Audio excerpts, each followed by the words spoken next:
മാനവകുലത്തിന്റെ പാപവിമോചനത്തിനായി കാൽവരിമലയിൽ കുരിശുമരണം വരിച്ച മനുഷ്യപുത്രന്റെ ത്യാഗനിർഭരമായ സ്മരണകളിൽ ദേവാലയങ്ങളിൽ ദുഃഖവെള്ളി ആചരണം.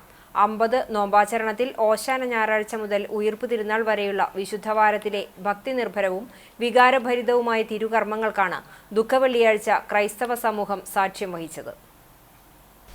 അന്ത്യ അത്താഴ ദിനമായ പെസഹാചരണത്തിന് പിന്നാലെ പീഡാനുഭവ സ്മരണയിലാണ് ക്രൈസ്തവർ ദുഃഖവെള്ളി ആചരിക്കുന്നത്.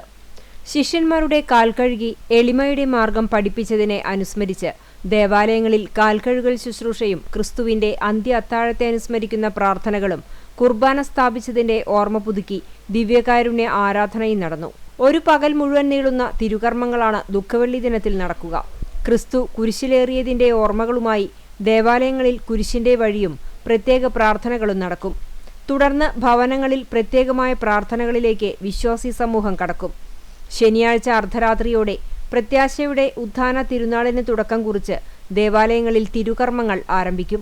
ഞായറാഴ്ച പുലർച്ചെയോടെ ഉയിർപ്പിന്റെ തിരുകർമ്മങ്ങൾ അവസാനിക്കുന്നതോടെ 50 ദിവസം നീണ്ട വലിയ നോമ്പാചരണത്തിന് സമാപനം കുറിച്ച് ഈസ്റ്ററിന്റെ ആഘോഷത്തിലേക്ക് വിശ്വാസികൾ കടക്കും.